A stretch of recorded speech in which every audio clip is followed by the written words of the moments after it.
Welcome back to part 5 of my Haunted House Dark Ride build using Planet Coaster, and in this episode you will see sort of the basis of how some of the hell scenes are going to look, although it's so much detailing is happening in these episodes that the next episode's going to be probably even better, because you see a lot more of the hellish scenes being built, so to speak. I just spent my whole Sunday morning and afternoon in hell designing it, and I'm very happy with how it's turning out. I think it has the oomph I need. It just needs to have a bit more detailing. I've done quite a predominant amount. I have done more or less the whole hell scene of the Dark Ride. Just the last part of the hell scene I have to finish, and then I have to continue on the rooms and finish off the interior parts, which won't take me as long because they involve less rock laying. And I did get very carried away with the rocks, but it was quite necessary because there isn't any terraforming yet, and it's sort of the only way to sort of create it. And plus I think it looks okay, because I don't know, it just reminds me of, you know, like hell would have a lot of, you know, dark volcanic looking rocks. I don't know, just sort of like, you know, like lava-ish, and everything sort of glows red. I mean, red is everywhere in the hell scene, and it sometimes with the right lighting these rocks can look like they're sort of embers, you know, they sort of look like they're glowing from heat. Well, that's what I'm trying to go for. Also, I'm beginning to start on, these are sort of the parts of hell which are all the people suffering and damnation, something like that. I thought of more about the story of what could happen, and I think I'm going to go with the sort of, I don't know, eccentric theatre man who, I don't know, he didn't have a lot of success. He had a lot of success in the beginning, and then he lost a lot of money, and he had a huge obsession with the dark arts, so he decided to, I don't know, try and summon the dark arts, some sort of a parallel dimension to sort of give him power, and it backfired and created a porthole to hell. Because the house, he had decided to build the house on some old mines which were also converted into catacombs, and the other town members didn't want him to do that, but he did it anyway, and that is why the base of the house is so big, and it sort of looks like it's sort of underneath the house, sort of hell is underneath the house. So it was called Hilltop House, but the whole town decided to call it Helltop House. So it has this nickname, and that's the reputation, and that's what the ride's based on. Is it really Helltop House? Well, find out and take the ride, and blah blah blah. I'm quite happy with that story. I mean, I don't know, it wasn't a lot to work with in terms of objects, you know, just two types of skeleton and skulls. I basically adorned the whole of hell with skulls. I was inspired by this, I think it's a church in Prague which uses bones just to decorate everything. I cannot remember what the name is, but I don't know, I'm pretty sure some of you know it and can probably say. But it's very, very beautiful, and they make chandeliers and decorative parts with skulls and bones. I mean, I can't make it quite as ornate as that, but it's influenced by that. I think you can see some of it taking shape here with the columns, but it goes into even more detail later on. I go a bit crazy with it. I start making these giant pillars. I tried to give hell a huge space, a huge open warehouse space that you can't see. You know, I try to cover parts up with walls, you know, so you don't see everything as you're going in. You'll get a better understanding of that in the next episode, because for now, this episode depicts more of a teaser, more of what's more to come. You know, this is going to be like this, but on a larger scale, and I can say this because I've done it already. It just, these videos take quite a long time to render, because I use such high resolution, but I think it is worth it. I don't know, I think you guys probably like to see it in better high resolution, blah blah blah blah.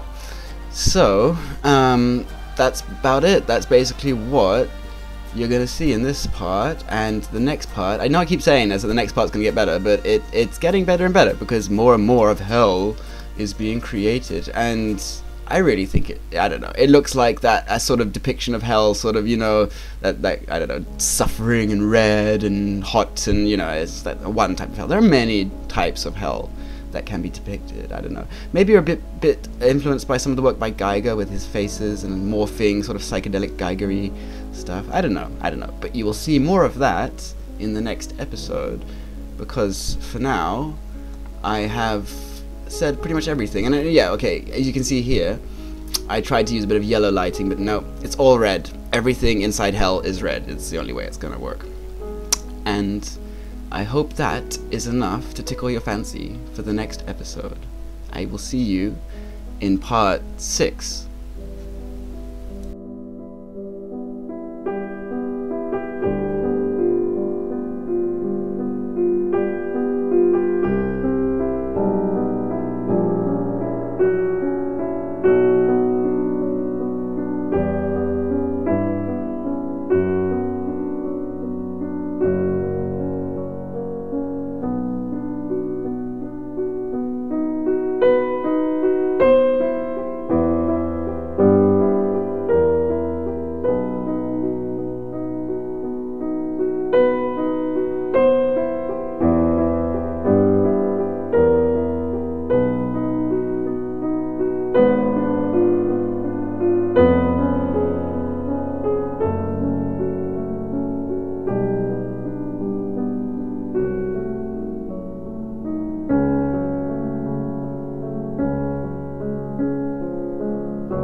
Wow, you made it to the end. If you like what you see, click here for more or subscribe if you want.